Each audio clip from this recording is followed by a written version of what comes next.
Okay, so this is the again start of a new lecture. So what we'll first do is that just go through the last lecture.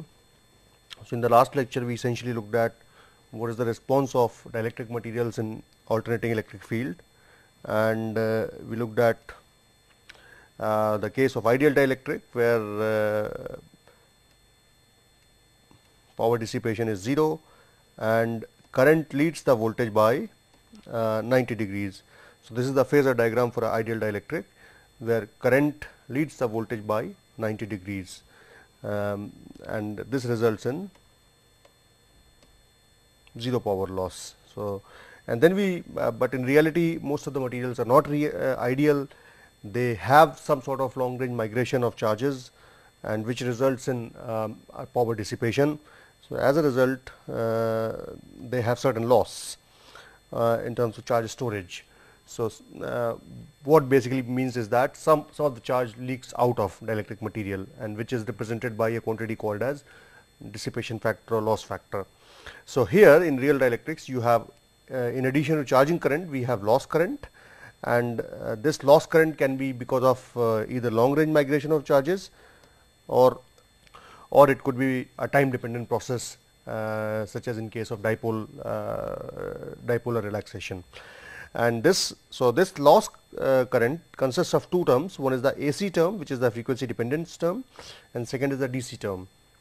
And we represent this in terms of a quantity called as conductance, which is nothing but inverse of resistance. So the total current for a real dielectric would be charging current plus loss current, and as a result we get an expression for this.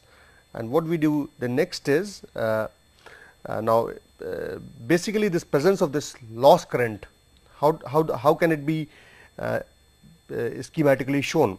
So if you have if this is the voltage, then the charging current, which is 100% current, the ideal dielectric, leads the voltage by 90 degrees. In addition, you have a loss current which is in phase with the applied field, and which is depicted by this vector. Sum of these two, vectorial sum of these two, IC plus IL, gives rise to IT. So now you see that this IT makes an angle delta with IC, and this delta is called as loss angle. So naturally, as you can see, larger delta is, which means larger IL would be, and hence larger the loss would be. So this tan delta is nothing but ratio of loss current to charging current, and this is what we have done in the next few slides.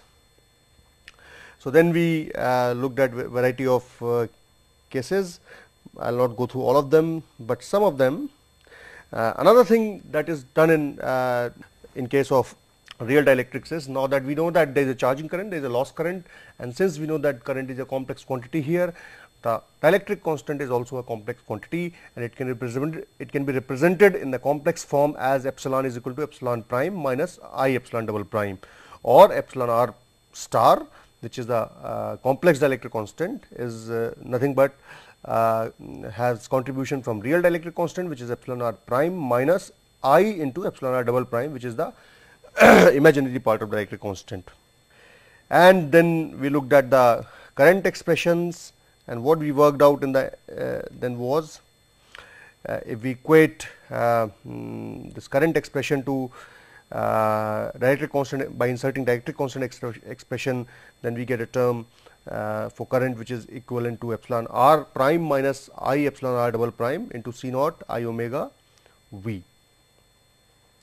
And here we can see from this expression that out of phase term is I omega term, and the omega term is the, so this is the charging current I omega C naught epsilon r prime V. This is the out of phase charging current term, and the in phase current terms are omega epsilon r double prime C naught V, and this first term is the, since it is frequency dependent, this is the AC term, and then you have loss current which is the DC term, GDC into V.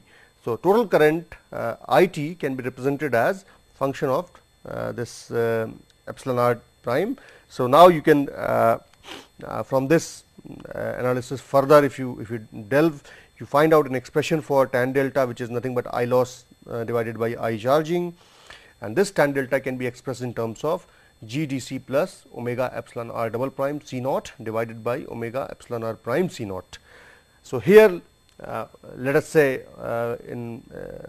to make our life a little easier, if we make GDC much smaller than the omega epsilon double prime C naught, which is the DC contribution of loss current is much smaller than the AC contribution of loss current, then this tan delta becomes equal to epsilon r double prime divided by epsilon r prime, which is nothing but equivalent to IL divided by IC. So, what basically it means is that epsilon r double prime is equivalent to loss current and epsilon r prime is equivalent to charging current, and epsilon r double prime is, or you can say epsilon r double prime is equal to epsilon r prime into tan delta.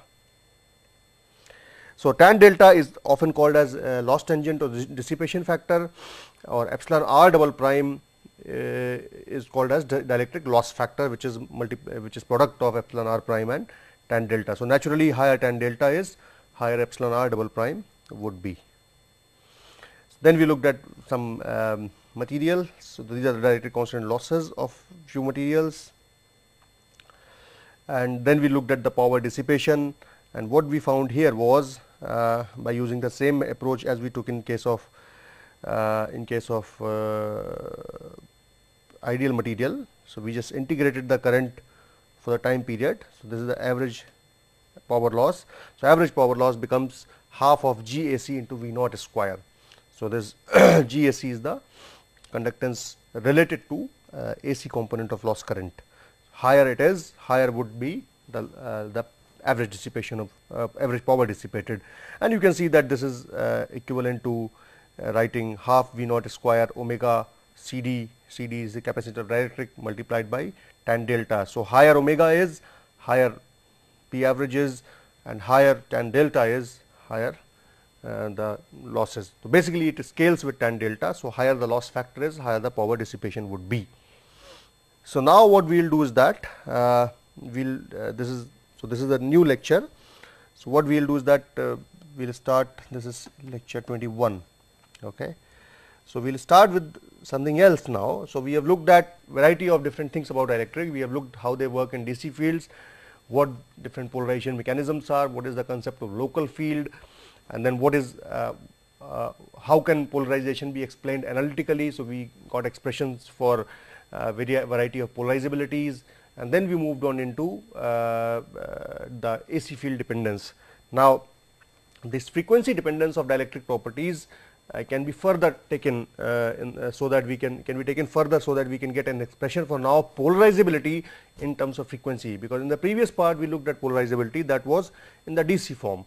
How will polarizability expression looks like, how will this expression look like when there is a frequency dependence? So, now there are, as we know, there are two variety of polarization mechanisms. So, we know that you have electronic and ionic polarization mechanisms. Now, in these two polarization mechanisms, the charge dipoles, which means a positive charge and a negative charge, this charge dipole can be considered as if it is a mechanical oscillator. So,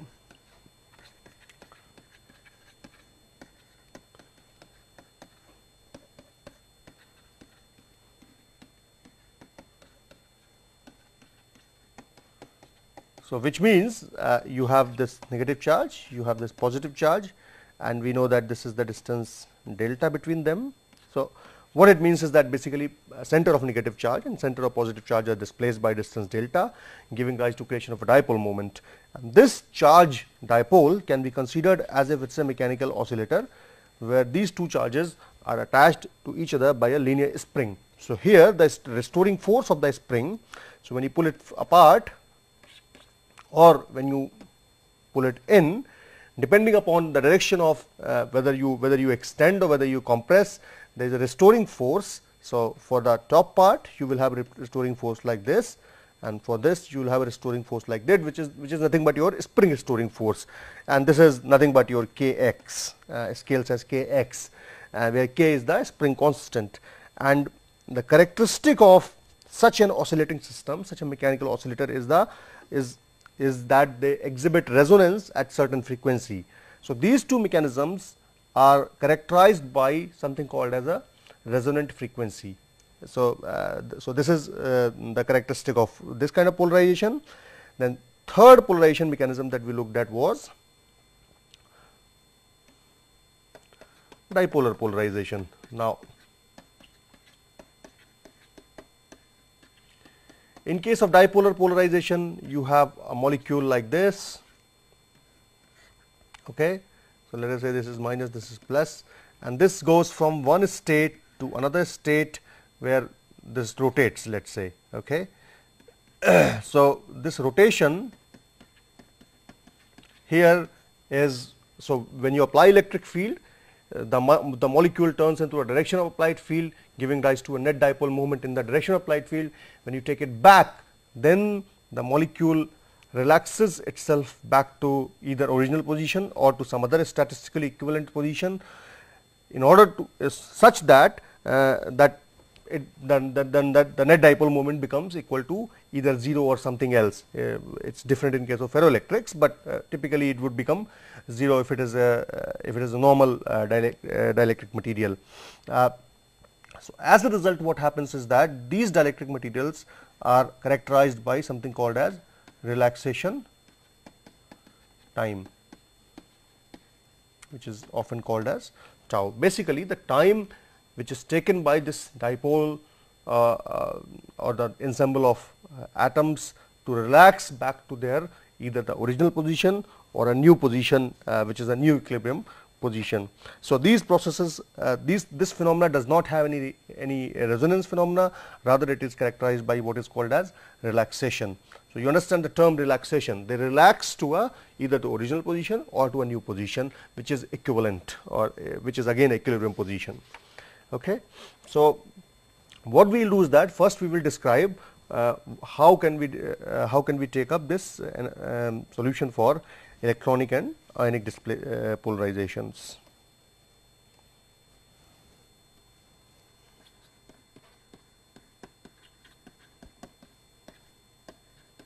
The treatment for both of these cases is fairly similar. That is why I am treating them in the same manner. The only difference is when you consider a charged dipole like this, minus plus, and consider them to be connected by a spring, then in case of electronic polarization, you take basically mass related to mass of electron. So, in this case, basically the mass of whatever this atom would be, and in case of ionic polarization,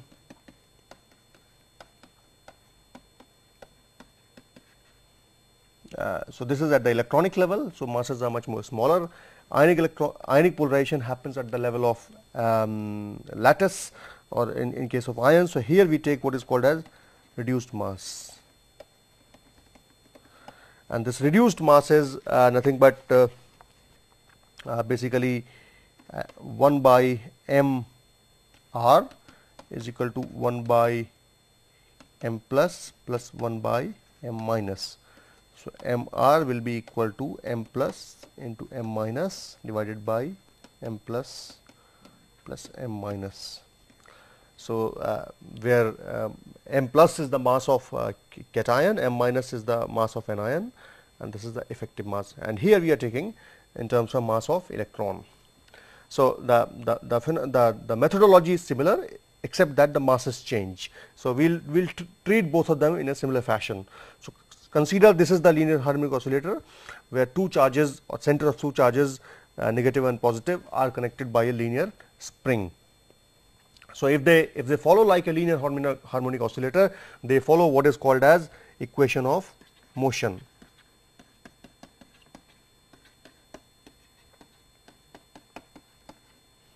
So, this equation of motion is basically, it describes the oscillating system by a via sinusoidal force, and this can be written as, when you apply a sinusoidal field to it, this can be written as, so this is the applied field q I e, let us say. This is balanced by what is called as m I multiplied by, this is the mass, multiplied by d2x by dt square, plus second term which is m I into gamma I into dx by dt plus the third term mi, you can write mi star actually just to differentiate. This is the from the mass of a species, it does not really matter, it is just a terminology. So, mi multiplied by omega naught I, so I is the ith entity, let us say, square into x. Now, what these three terms are, you can see that the first term is, as you can see, is the term which is which is due to acceleration.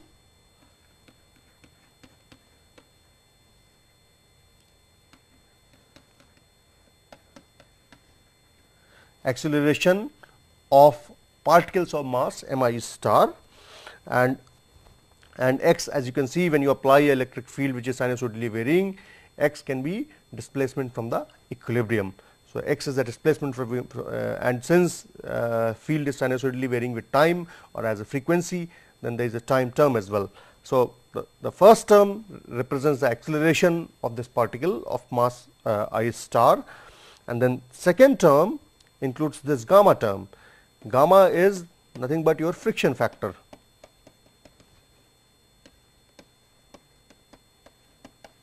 And this represents what is called as the damping term, because the oscillations do not finish off suddenly, they damp slowly, and this is because of friction in the lattice or in the media. So, this is mi star gamma I dx by dt is the friction term, and the third term is mi star omega naught I square x, and this, so this term is the friction term, and this third term is your due to spring restoring force, and where omega naught I is the natural frequency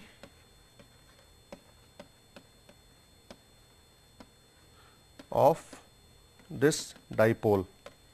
So, the frequency at which this dipole or this linear harmonic oscillator undergoes resonance.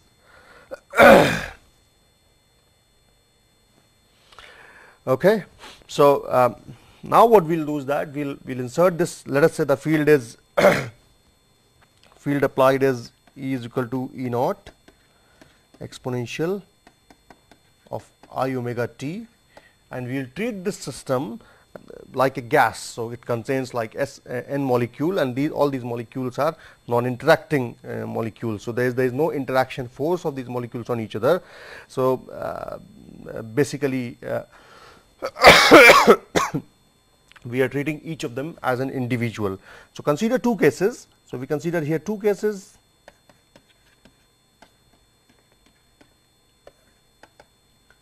Let us say case 1. Case 1 is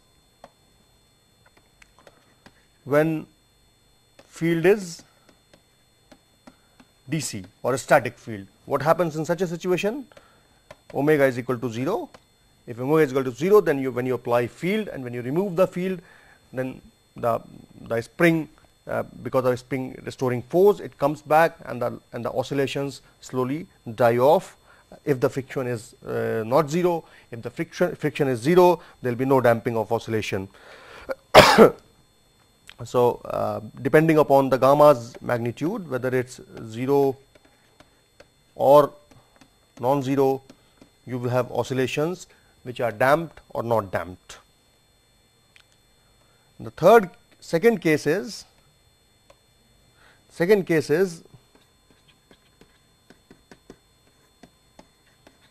when omega is not equal to 0, which means the field is sinusoidally varying field, and this, as I said, is E is equal to E naught exponential I omega t. So, what happens when you apply this field? So, when you apply this field, there is going to be some displacement, and this corresponding displacement, let us say, is x is equal to x naught exponential I omega t. So, this field which is sinusoidally varying gives rise to a displacement which is also of the same nature. Now, if you insert this, so what you will have basically, if you look at the expression, we had Qi multiplied by E into Mi star into del 2x by del x square, del 2x by del t square, sorry, plus Mi star gamma I into dx by dt plus Mi star into omega naught I square into x. So, what you basically need to do is that you need to now put the value of E here, which is E naught exponential I omega t. You put the value of x, which is x. So, you have to differentiate this twice. So, with respect to time. So, of course, this will become, so this term will become, so d2x by dt square will become, so let us go one by one. So let us first go for dx by dt, and this would be d over dt exponential x naught exponential I omega t, and this will be I omega into x naught exponential I omega t. So, this would be I omega into x again, and then d2x by dt square. This would be I omega square into x. So, this is the first term. So, all you need to do is that you need to put in the values of x and basically for the restoring force term x, for the damping force term I omega x, and for the acceleration term I omega square into x, which basically becomes minus omega square x. Okay. So, you just put in these terms and you put in the term for E, and if you ignore the transient term, the solution of this equation is basically in terms of x. So, x t, what you get is q I into E naught exponential of I omega t divided by m into omega naught I square minus omega square plus I into gamma I omega. So, this is the expression. So, here what we have done is you just ignore the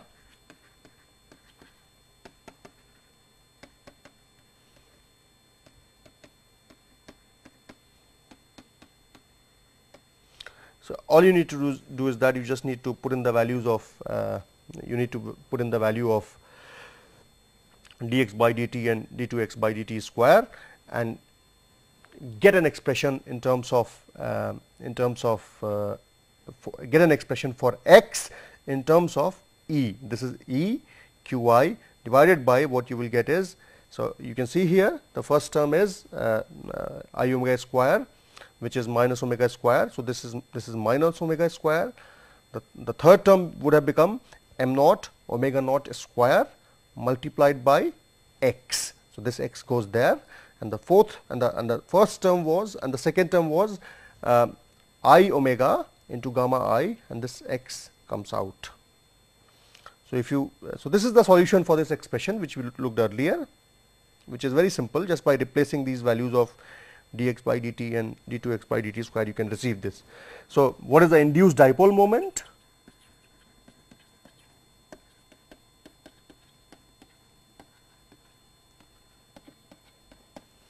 Induced dipole moment per particle or per oscillator, which is equal to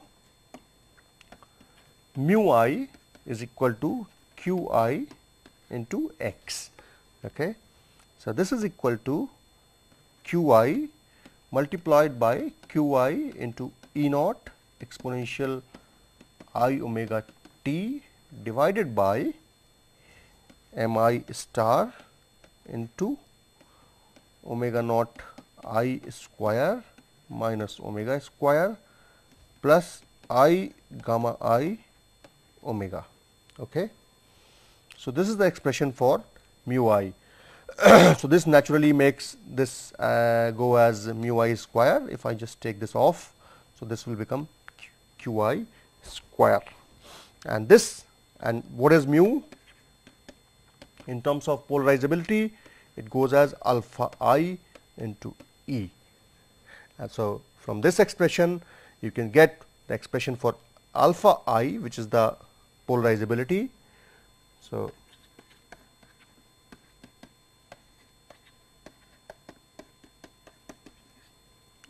alpha I is given as q I square divided by m I star into omega naught I square minus omega square plus omega I gamma I omega. So, this is the expression for alpha I, where this omega naught I is the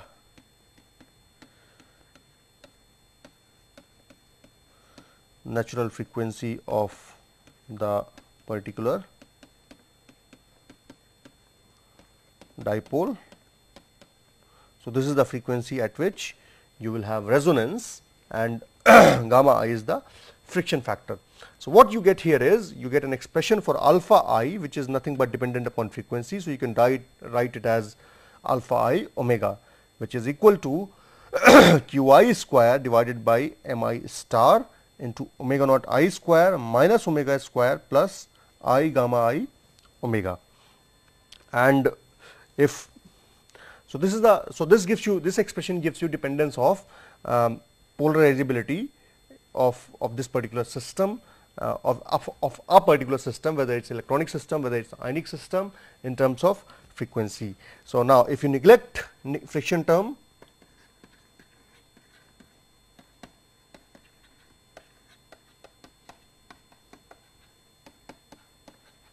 what it would mean is that gamma I will be equal to 0. If gamma I is equal to 0, then alpha I omega would become equal to q I square divided by m I star into omega I square minus omega square. And how can you write now polarization?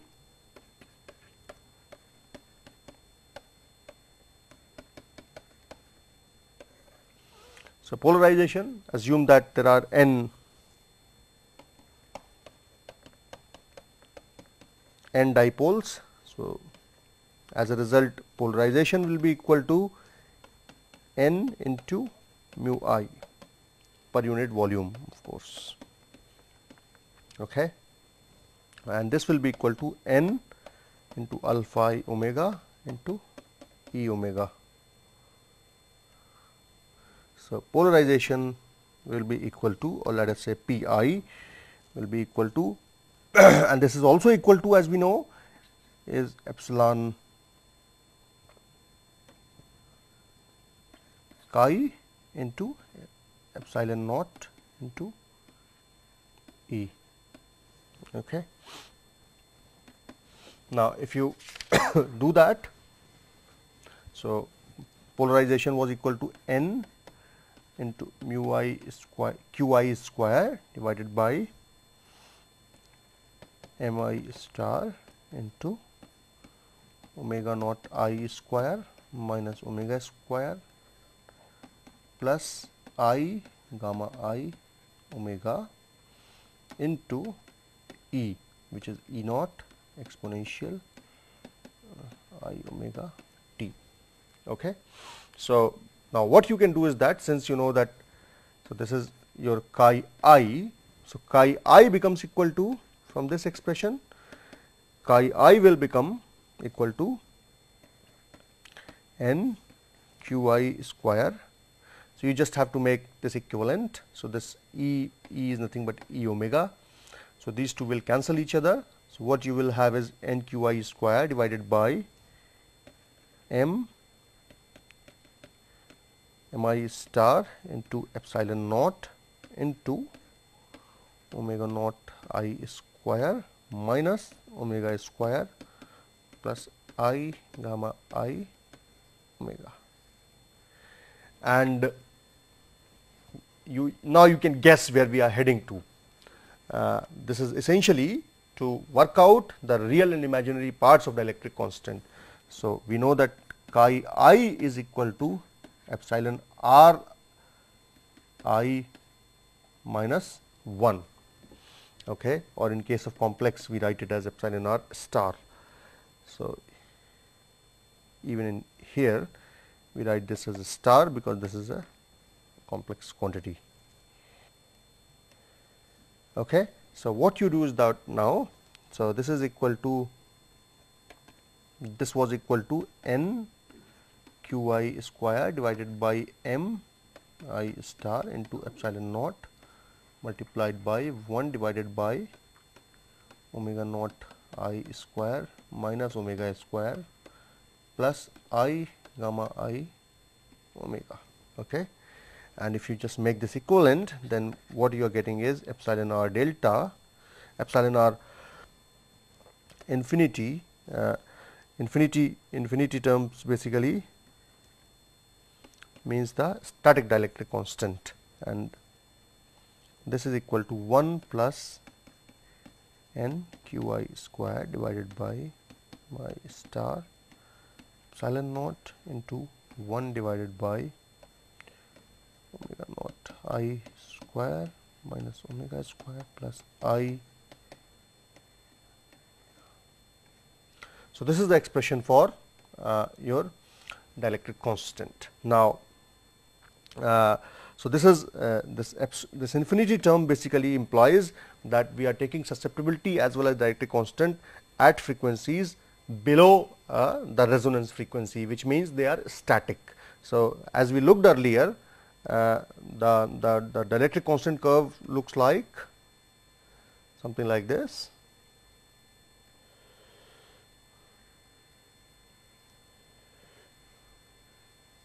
Like that. So, these are the resonance frequencies,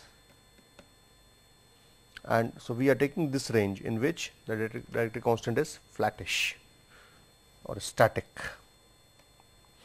Okay.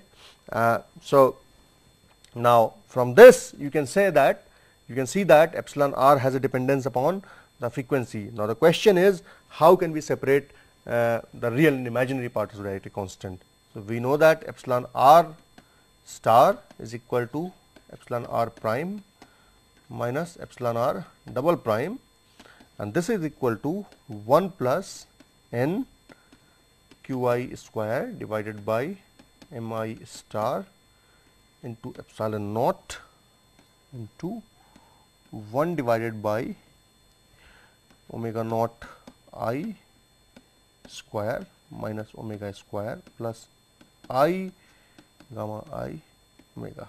So, what you do is that you multiply this equation.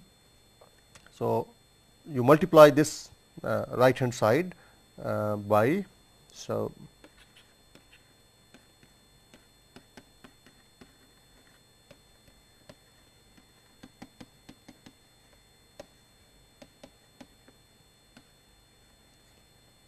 multiply the right term of right hand side. So, right term of right hand side by omega naught I square minus omega square minus of I gamma I omega. So, you can see why we are doing it. We are doing it so that we are able to separate the terms. So, when you do that, then you get epsilon r star is equal to epsilon r prime minus epsilon r double prime, and this is equal to 1 plus q I n q I square divided by m, let us say m I, we forgot the term star, and now this becomes omega o I square minus omega I square minus of I gamma I omega divided by what does the bottom term become? The bottom term becomes omega naught I square,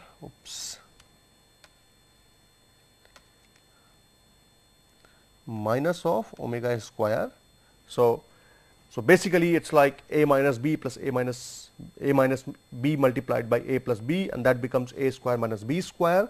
So this is a, so this becomes a square minus of I gamma I omega square. Okay. So this, since we know that this I is equal to, so this becomes 1 plus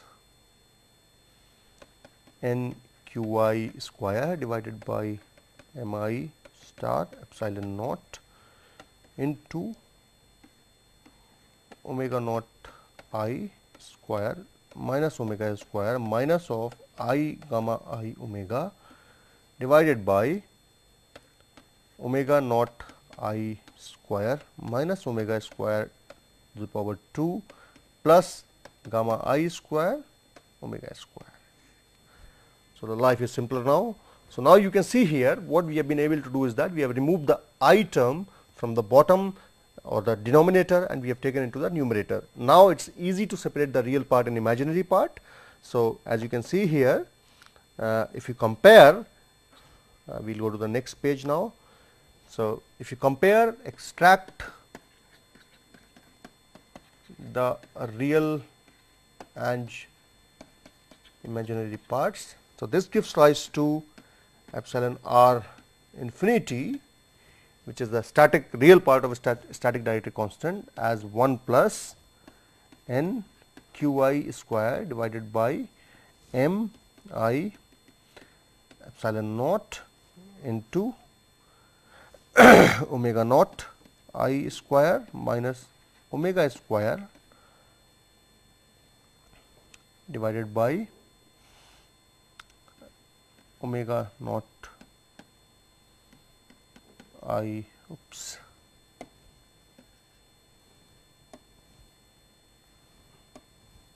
square minus omega square to the power 2 plus gamma I square omega square. So this is the real part of dielectric constant, and you get imaginary part which is equal to n qi square divided by mi star into epsilon naught into omega naught I square,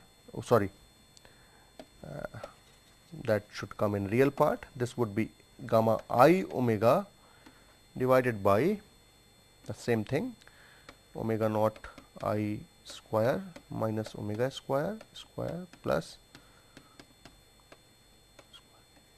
So here we are able to separate the real and imaginary parts of the dielectric constant. So now what we will do is that after having received these two terms for epsilon r prime and epsilon r double prime in the static region of dielectric constant, that is below the resonant frequency, we will plot them. So when you plot them, they look something like this. So we will have two lines.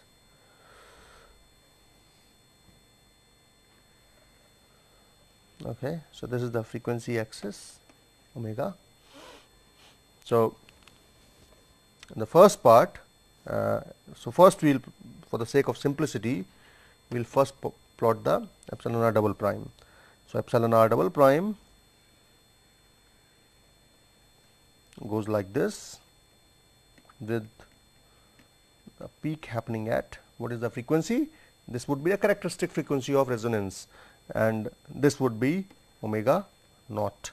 So omega naught I. So whether it's electronic or ionic, it will, the magnitude will change, and corresponding to this you will have a plot for epsilon r. So let us say in this we plot epsilon r prime minus 1. So we take 1 on the other side. So what happens here is,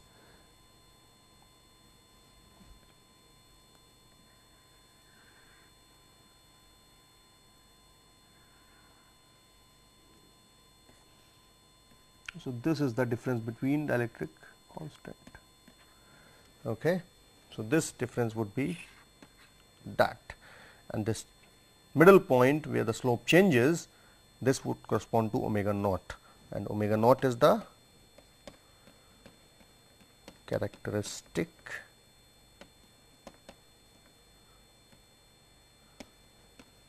resonance frequency. Okay. So, this is how it is going to look like. So, now you can very well conceive that when we plotted this diagram in the previous slides. So, we showed this was interface, this was dipolar, and then we said this was, so dipolar, sorry, interface, dipolar, this is ionic, and this is electronic, and this was 1. So, this is where the resonance occurs. So, this is omega naught electronic, and this would be omega naught ionic.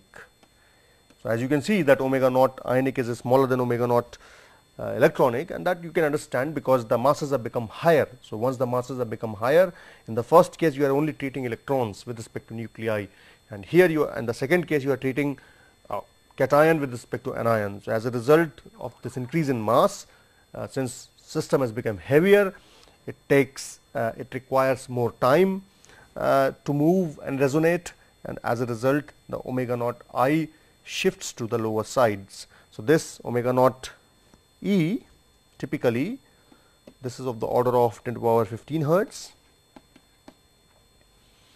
and this is roughly 10 to the power 12 to 13 hertz. Typically, these are typical values, they are not absolute values, but these are typical values. It will depend upon system to system. So, what happens here is above 10 to the power 15 hertz, since the frequency is too high, no charges will respond. So, as a result dielectric constant will remain 1 as if there was no dielectric present. The moment the frequency goes below 10 to the power 15 hertz, the electronic system, the charges at the electronic level start to respond. As a result, you have some contribution to the dielectric constant, and the moment you reach omega naught I, then ions also start responding because the frequency has become smaller. So, as a result your ionic polarization mechanism also starts contributing. So, here when you are operating at some frequency like this, both ionic and electronic mechanisms operate. And this 10 to the power 13 hertz, as you can see, what is 10 to the power 13 hertz? 10 to the power 13 hertz corresponds to typically the natural frequency of lattice vibration, which is around 10 to the power 13 hertz.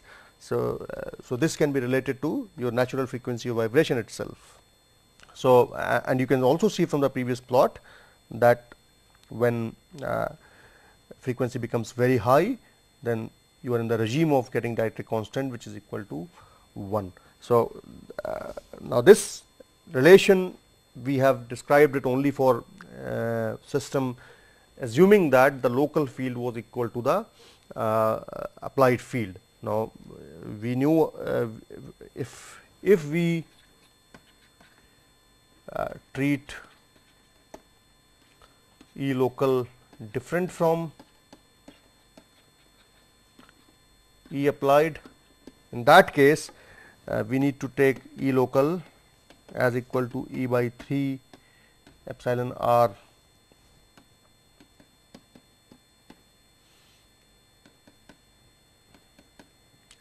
plus 2, and if we do that, then there will be a shift in the corresponding frequency. The good thing is that you don't have to change the form of expression.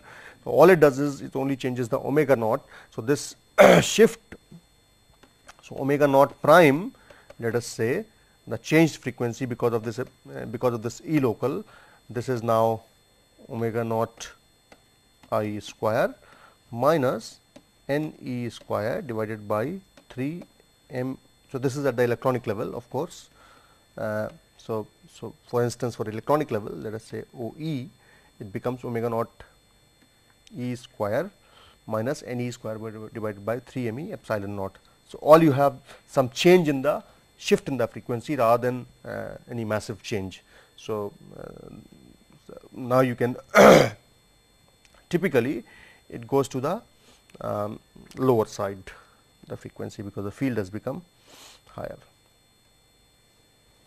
So, now what we will do is that we will take we will just discuss this in the context of electronic and ionic polarization mechanisms. So, first we take this equation in the context of electronic polarization. So, in the context of electronic polarization, the first thing is when omega is much smaller than omega naught E. Now, if this is a scenario, then applied frequency is smaller than natural frequency of vibration of this dipole, frequency of resonance, let us say resonant frequency.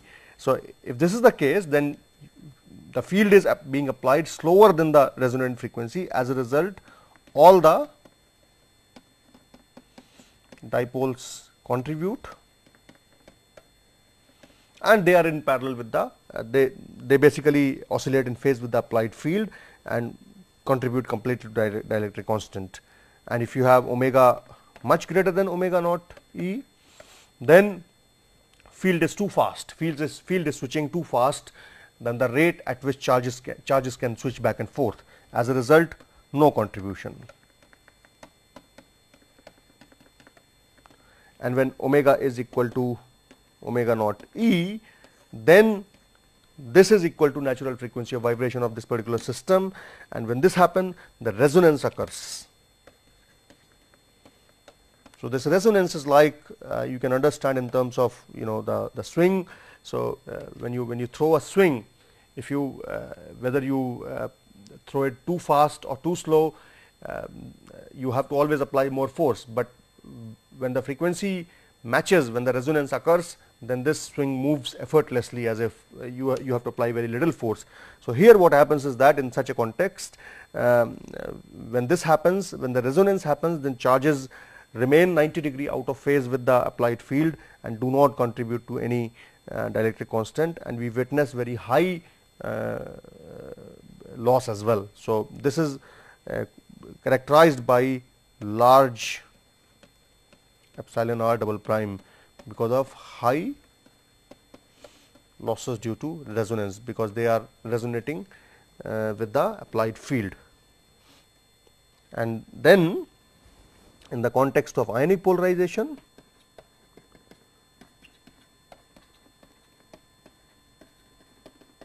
similar thing happens basically. So, when omega is less than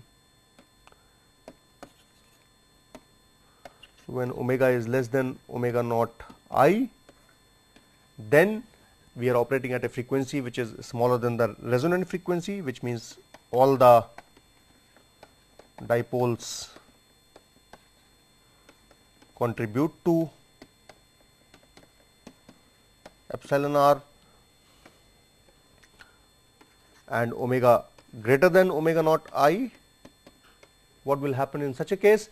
In such a case, only electronic polarization will operate, because the frequency is, so we can say omega naught is larger than omega naught I, but smaller than omega naught E.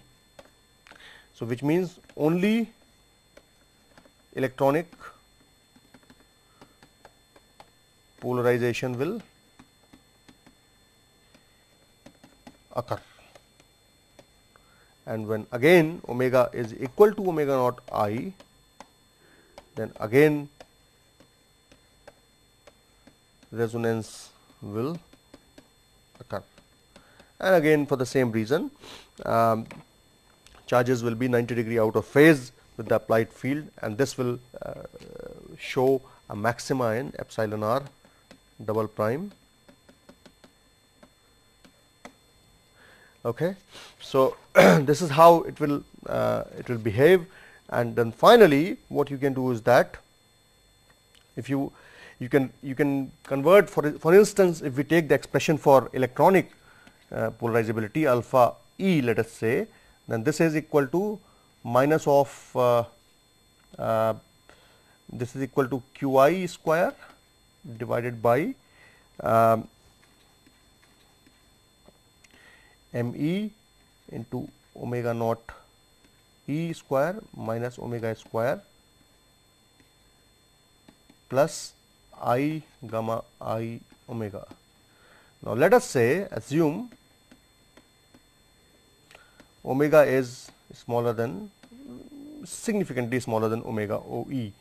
So, as a result, alpha E will become, and Q will be equal to ZE. So, minus of ZE square divided by ME into omega naught E square. Okay. So, now if this is the case, then you can convert this expression into the expression that we got for using the DC field. Now, let us say omega naught E, how can this be represented by for a spring? This is simply equal to K by root of K by M, where K is the spring constant and M is the mass. And what you do is that you use this expression. So, what you get is alpha E is equal to ZE square divided by ME into K, so root K by M, so ME. So, this is ZE square divided by K, and now what you do is that you just equate the spring force, which is the Kx, to the Coulombic force, which is 1 by 4 pi epsilon naught into 1 divided by Qi square divided by R square or X square. So, where X can be taken as R, in this case R naught. So, basically K will become equal to, if X was R naught, then K becomes equal to 1 over 4 pi epsilon naught Qi square, which is ZE square divided by R naught cube. And if you do that, if you substitute in the previous expression, then alpha E was equal to, if you go to previous expression, ZE square divided by K, and if I replace the value of K, which is 1 over 4 pi epsilon naught into Qi square divided by R naught cube, and these two cancel each other, and this becomes equal to 4 pi epsilon naught R naught cube, and this is the same expression that we got earlier. So, you can convert this expression which we obtained using the linear harmonic oscillator model into the same model that we operated, that we used using the simple analysis of just a spring. So, this shows that both the models that we have taken into consideration, they are not in, they are in reasonable synchronization with each other. Making certain assumptions, we can reach to the same conclusion from both of them. So, so whether you get the polarizability from the force balance or by writing equation of motion, in the end eventually you are operating in the same fashion. The only difference is that when you do the equation of motion, you are able to get a magnitude for omega naught I, which is important. So, same analysis can be done for ionic polarization. So, I will just leave it as a homework. So, do the same for ionic polarization and satisfy yourself whether you get the similar expression for similar looking expression for alpha I as well. So, we'll stop here. In the next class, we will take the discussion on dipolar materials or dipolar relaxation, and we'll look at the importance of that mechanism in the context of AC field and time. Okay, thank you.